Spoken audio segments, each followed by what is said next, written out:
अस्सलाम वालेकुम दोस्तों, उम्मीद करता हूँ खैर ऑफिस से होंगे और प्रॉफिट के अंदर ट्रेडिंग कर रहे होंगे। अच्छा दोस्तों, आज बात करते हैं।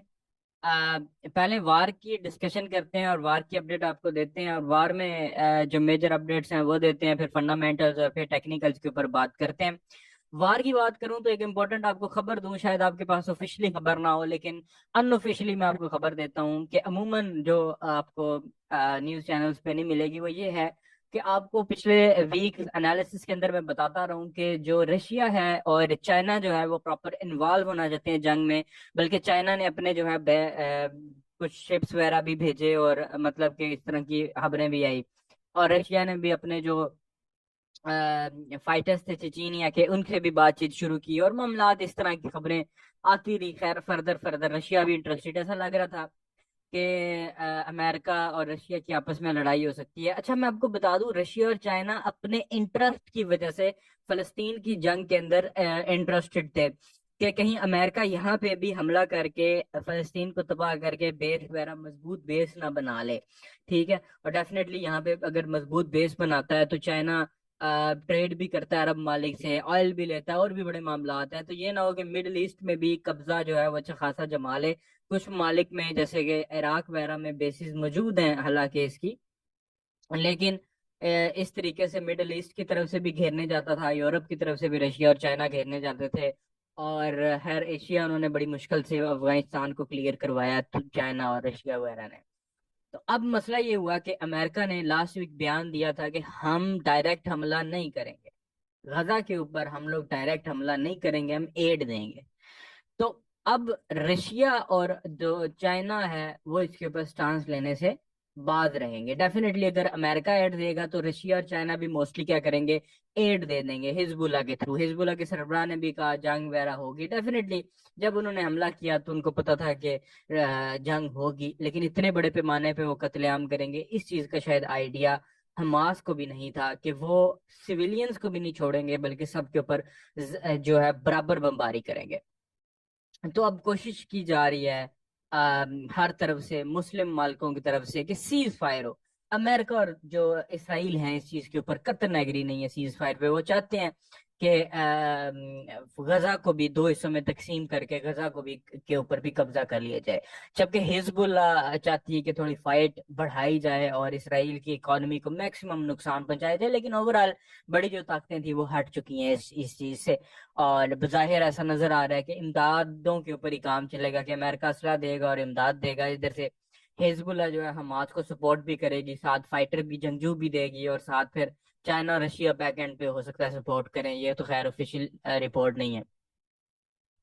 फॉरेक यानी कि जंग के मामलात जो हैं वो मुसलमानों के अगेंस्ट जा रहे हैं। और अब हिजबुल्ला और ईरान और इस तरह इसराइल की लड़ाई होती है तो इन्वेस्टर्स का बिहेवियर जो है वो, क्योंकि इन्वेस्टर्स में ना फेयर था। लास्ट वीक जो ट्रेडिंग हो रही थी गोल्ड के अंदर, ये फेयर था। ठीक है। लास्ट वीक जो गोल्ड मूव ऑन कर रहा था ये कंप्लीट फेयर था। एक आप कह लें कि इन्वेस्टर के दिल में डर था। ठीक है। और इस लेवल को, जो लेवल मैंने ड्रॉ किया था 2008 से लेके 2020 तक का, इस लेवल को ब्रेक करना काफी खासा मुश्किल नजर आया। और एक फेयर भी था, मार्केट अपनी डायरेक्शन मुतय्यन न कर सकी। एफएमसी के अंदर भी एक मूव हुआ डेफिनेटली, बट मार्केट अपना डायरेक्शन जो है मुतय्यन नहीं कर सकी। पहले मार्केट ने कुछ बाय मूव दिया, फिर सेल में डेफिनेटली चली गई। अब अगर फॉरेक्स फैक्ट्री की बात करें तो फॉरेक्स फैक्ट्री में हमारा 6 तारीख को मंडे शुरू हो रहा है, और 6 तारीख को बैंक ऑफ जापान गवर्नर जो है वो स्पीक है। और इसके ऊपर जापानीज जो करेंसी है, येन है, इसके ऊपर काफी इम्पैक्ट पड़ेगा। इंटरेस्ट रेट तो ये बढ़ाने का लास्ट टाइम भी नहीं सोच रहे थे, और आई डोंट थिंक सो कि इंटरेस्ट रेट बढ़ाएंगे। और जब तक इंटरेस्ट रेट नहीं बढ़ाते तो मार्केट की मूव रहेगा, बट किसी डायरेक्शन में मूव रहेगा ये नहीं कहा जा सकता। बट बहुत बड़ा कोई मूव जो है एक्सपेक्टेड नहीं होगा, क्योंकि इंटरेस्ट रेट नहीं बढ़ा रहे, और ये वैसे भी इंटरेस्ट रेट बढ़ाने की है ही नहीं। ये तो नॉर्मल एक स्पीक है, और इसके अंदर अपनी फ्यूचर प्रोजेक्शन जरूर जाहिर करेंगे जिसका इम्पैक्ट मार्केट के ऊपर होगा। अब सबसे इस वीक की एक ही इंपॉर्टेंट न्यूज है, वो है Australian dollar cash rate. Expected है कि 25 पॉइंट तक इंटरेस्ट रेट जो है वो ऑस्ट्रेलियन डॉलर बैंक ऑफ जो रिजर्व बैंक ऑफ ऑस्ट्रेलिया है वो दे दे। 8:30 सुबह न्यूज है। और ऑस्ट्रेलियन डॉलर अगर इंटरेस्ट रेट बढ़ता है तो डेफिनेटली ऑस्ट्रेलियन डॉलर जो है वो खासा स्ट्रोंग हो सकता है। पॉजिटिव न्यूज है, ऑस्ट्रेलियन डॉलर के हक में न्यूज है, क्लियर डाटा है। और इन्वेस्टर का स्टांस जो होगा वो इसके ऊपर क्लियर होगा। उसके बाद फिर पूरा दिन कोई न्यूज नहीं है बड़ी, और फिर उसके बाद वेडनेसडे, और हम सोच रहे हैं फंडामेंटल कोर्स का इसके ऊपर वर्किंग चल रही है। बट बहुत लंबा कोर्स होगा अब, क्योंकि अब डेफिनेटली कैश रेट क्या चीज़ है एक आम बंदे को। और हालांकि मेरे जो एनालिसिस वीडियो हैं अगर आप लोग सारी देखो तो शायद आपको किसी कोर्स की भी जरूरत ना पड़े, क्योंकि मैं डीपली यही चीज़ें एक्सप्लेन करता हूँ। लेकिन अब एक एक बंदे को समझाना है कि कैश रेट क्या है, आरबीआई रेट स्टेटमेंट क्या है, इंटरेस्ट रेट क्या होता है, इन्फ्लेशन क्या है, सीपीआई क्या है, एनएफपी एफओएमसी क्या है, कैसे ट्रेड करते हैं, तो ये समझाना एक अरसा लगेगा। फिर इन्फ्लेशन एक्सपेक्टेशंस हैं और क्वार्टर रिपोर्ट है, विच इज मतलब कि मैं नहीं समझता कि ये बड़ा कोई इम्पैक्ट क्रिएट करेगी। तो ये न्यूज, हाँ न्यूजीलैंड डॉलर में को मूव होगा बट ये को बड़ा इम्पैक्ट नहीं क्रिएट करने वाली। बैंक ऑफ इंग्लैंड का गवर्नर जो है वो स्पीच देगा जी। और ये भी एक नॉर्मल फ्यूचर प्रोजेक्शन के ऊपर होगी। पॉसिबिलिटी ये है कि पाउंड इसके अंदर थोड़ा स्ट्रांग हो। अच्छा जी, फेड ने जनाब फिर स्पीक है 7:15 पे, और मैं जो अपना ओपिनियन दूंगा, क्योंकि इन्होंने कहा था फेडरल ओपन मार्केट कमेटी ने, एफएमसी ने, के इंटरेस्ट रेट वो end of this year interest rate बढ़ाएंगे। अब इंटरेस्ट रेट बढ़ा के वो इन्फ्लेशन का जो टारगेट है वो कंट्रोल, यानी इन्फ्लेशन कम करना चाहते हैं, इन्फ्लेशन को कंट्रोल करना चाहते हैं। लेकिन उन्होंने गुज़िश्ता वीक भी इंटरेस्ट रेट नहीं बढ़ाया। अब ये है कि ये जो पीक है इसके अंदर ये बात कर सकते हैं कि हम नवंबर के अंदर या दिसंबर के अंदर इंटरेस्ट रेट को बढ़ा सकते हैं, ठीक है, बढ़ा सकते हैं, क्योंकि एंड ऑफ दिस ईयर इन्होंने बोला था कि इंटरेस्ट रेट बढ़ाएंगे। तो पॉसिबिलिटी है कि इस पीक के अंदर डॉलर मजबूत हो जाए, क्योंकि डॉलर गिरा है। अगर आप डॉलर इंडेक्स का चार्ट देखेंगे डिक्सी का, तो डॉलर गिरा है और हमारे जो लेवल हमारा मार्क था उसी लेवल से, एग्जैक्ट D1 के इस लेवल से ही गिरा है। सॉरी, इस W1 के इस लेवल से, ठीक है। W1 की एक स्ट्रॉन्ग सप्लाई पे खड़ा है, बीरिश इनगल्फिंग बन गई है। बट इस एफओएमसी के अंदर कंफर्म हो जाएगा कि डॉलर की जो फ्लाइट है वो इस तरह चलने वाली है या यहीं से रिटर्न होने वाली है, ठीक है। तो वेट करें इस न्यूज का। मुझे लगता है कि ये जो नेक्स्ट वीक है इसमें इस वीक आपको टाइम देना चाहिए थोड़ा सा मार्केट को, क्योंकि वो अपने हालात पे वापस आ जाएगी नेक्स्ट वीक, यानी ये वीक है, इसके बाद मार्केट अपने नॉर्मल जो है वो हालात आ जाएंगे। फिर आगे दिसंबर है, वैसी मैनिपुलेशन होती है, जो भी प्रोडिक्शन दें वो गलत ही जाती है। तो फेड में इसके अंदर प्रोजेक्शन दी जाएगी, कोशिश किया जाएगा कि थोड़ा सा इन्वेस्टर्स के एतमाद बहाल करके डॉलर को ऊपर लेके जाए। तो ये 7:15 वाली, और इस वीक एक और भी न्यूज है। अ, ये ये दो, अ, खुद को और जुमरात को, दोनों के ऊपर ट्रेंड, इन दोनों स्पीक्स के ऊपर जो डॉलर का ट्रेंड है वो आइडेंटिफाई हो जाएगा। अच्छा, उसके बाद जी सीपीआई की ईयरली रिपोर्ट, चाइनीज युआन की, दफा करें इसको। अनएम्प्लॉयमेंट क्लेम्स है जी, जिसमें डॉलर वीक हो रहा है, और मुझे ऐसा लगता है कि गोल्ड जो है वो नेक्स्ट अपकमिंग वीक के अंदर अगेन एक रेंज के अंदर मूव करने वाला है, ठीक है। लाइक गोल्ड ऑलरेडी एक एक रेंज में ही गुम हो गया है। लाइक लास्ट जो हाई था वो ये था, ठीक है, 1997। फिर गया 2008 पे जो हमारा लेवल है, फिर नीचे गया, फिर 2008 पे गया, एंड अगेन उसी 2003 पे फिर गया, और अभी इस वक्त खड़ा था 1992 के ऊपर। तो गोल्ड एक रेंज के अंदर जा सकता है, ये जो रेंज है ना इस रेंज को के अंदर मूव कर सकता है, 1 2 3, और डाउनवर्ड से भी ये जो विक्स वाली कैंडल्स हैं इन रेंज को फॉलो कर सकता है, ऐसा फील होता है। और गोल्ड के गिरने के चांसेस भी बढ़ चुके हैं, क्योंकि ओवरऑल अगर मार्केट को देखा चले तो जंग के जो असरात हैं वो ठंडे हो चुके हैं। कुफार जो है वो मुसलमानों पे गालिब आ चुके हैं, और अब आखिरी जो फलस्तीन की उम्मीद है वो हिजबुल्लाह है। और हिजबुल्लाह एक एक सरकारी आर्मी नहीं है, हिजबुल्लाह एक तंजीम है ईरान की तरफ से। और हमास एक सरकारी आर्मी है लेकिन एक जिंजू तंजीम है, क्योंकि इनके पास बहुत बड़ा तादाद में असला नहीं है। तो हमला हो सकता है, बट रशिया और अमेरिका ना टकराएं तो मार्केट के हालात नॉर्मल रहेंगे। अनएम्प्लॉयमेंट क्लेम्स का डाटा स्लाइटली नेगेटिव है, और मुझे लग रहा है कि डॉलर वीक होगा 6:30 वाली न्यूज के ऊपर।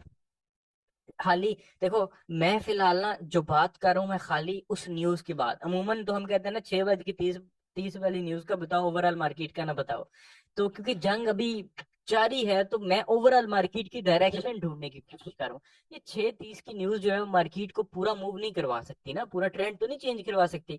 तो मैं वो चीज ढूंढने की कोशिश कर रहा हूँ, वही चीज क्योंकि मैं अगर वो ढूंढ रहा हूँ तो मैं वही बताऊंगा आपको। मैं 6 बज के 30 मिनट वाली न्यूज को ट्रेड करने का नहीं सोच रहा। मैं कह रहा हूँ यार, मुझे कहीं से गोल्ड की इधर से सेल की एंट्री मिल जाए टॉप से, और 1900 तक मैं अगर सेल करता हूँ तो मेरा तो अकाउंट डबल हो जाएगा।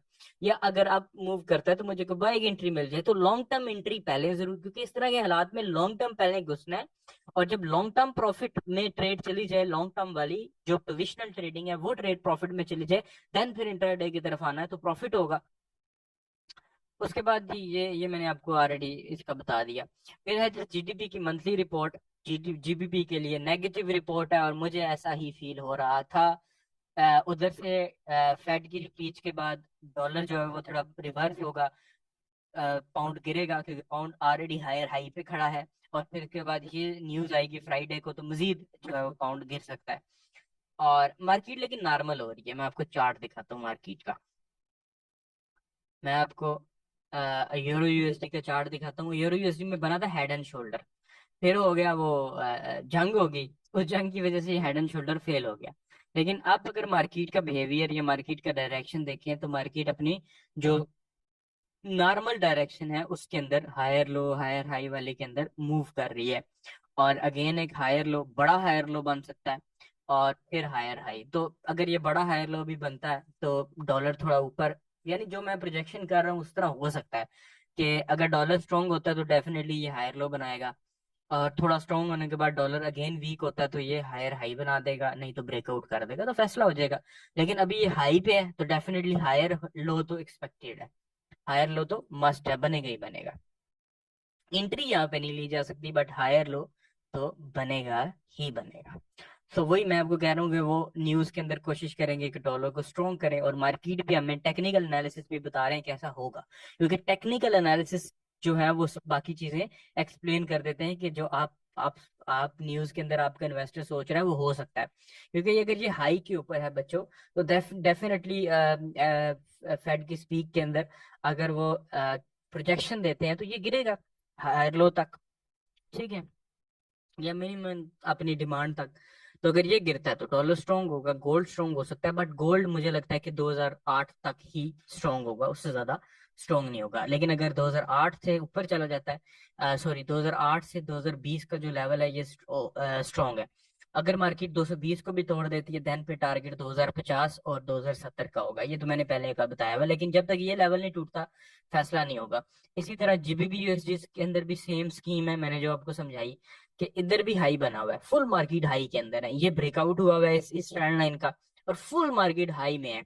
और एफएमसी में भी न्यूज आई, पीनट भी बना, टेक्निकल खैर पूरे थे, टेक्निकल तो पूरे थे, ये ट्रेंड लाइन भी थी, ठीक है, यहाँ पे एक छोटा सा पीनट भी था इस जगह पे, और टेक्निकल भी पूरे थे, तो मतलब कि टेक्निकल्स थे, बट एक वीक और देना चाहिए। मैं इसलिए बहुत ज्यादा एंट्री पॉइंट्स नहीं डिस्कस कर रहा, क्योंकि मैं मार्केट को एक मजीद वीक और देना चाहता हूँ स्टेबिलिटी के लिए, ताकि मार्केट स्टेबल हो जाए। आप मेरी बात समझ रहे हैं, मार्केट स्टेबल हो जाए, ठीक है।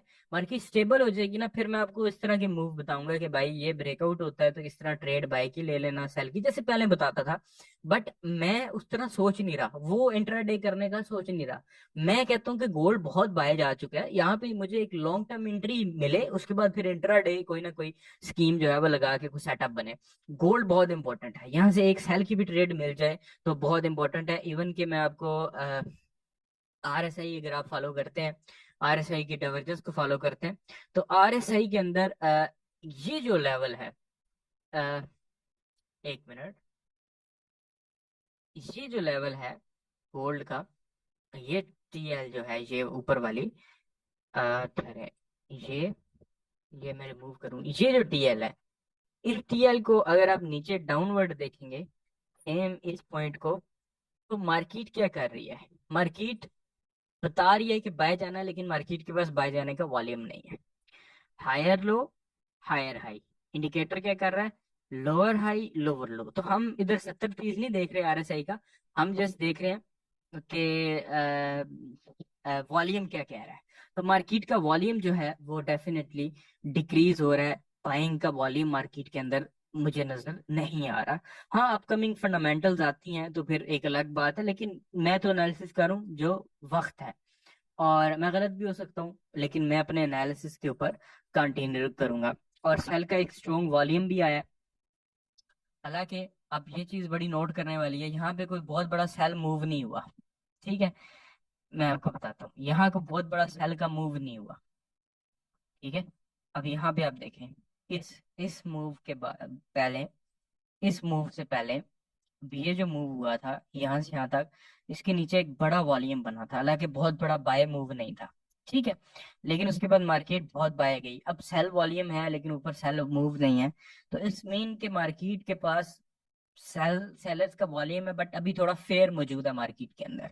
सो मार्केट बाउंस बैक कर सकती है। तो अगर हमें लॉन्ग टर्म एंट्री को मिलती है गोल्ड में, सेल में, तो बैठना चाहिए ना, पोजीशन में लेनी चाहिए पोजीशन।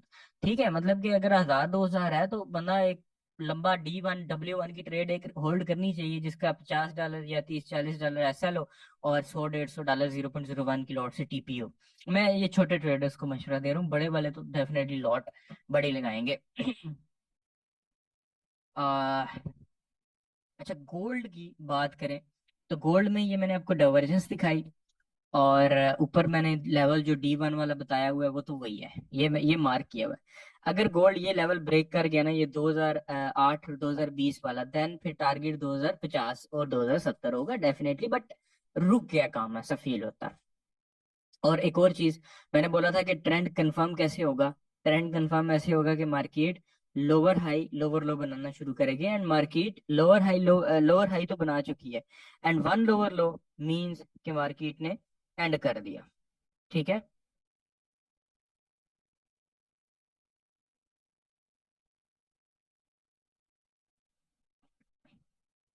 मार्केट का ट्रेंड एंड हो गया।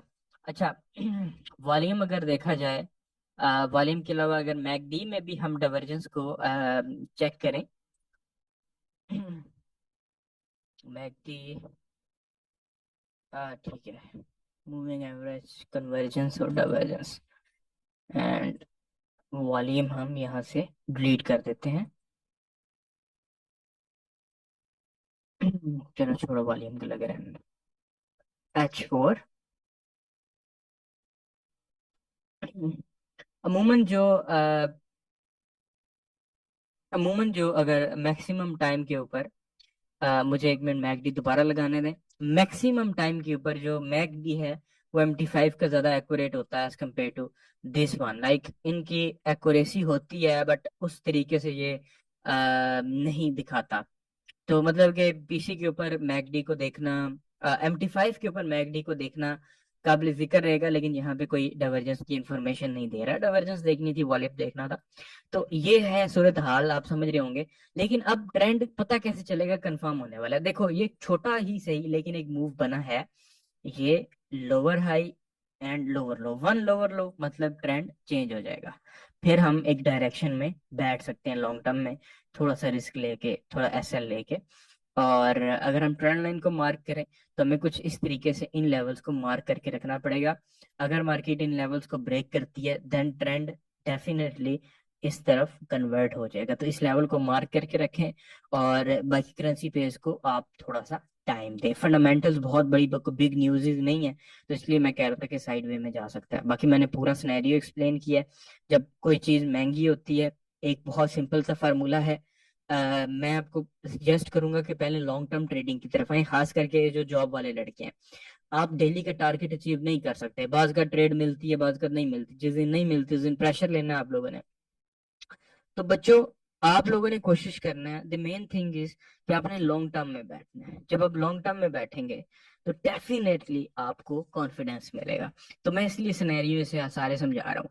तो ठीक है बच्चों, दुआ में याद रखिएगा। नेक्स्ट वीक जो है वो टेक्निकल H1 के ऊपर भी शुरू करते हैं, इंशाल्लाह सेटअप बन जाएंगे। नेक्स्ट वीक भी नहीं बनने सेटअप, मार्केट बड़ी स्लो होनी है, लेकिन नेक्स्ट वीक ये है कि हालात नॉर्मल हो जाएंगे।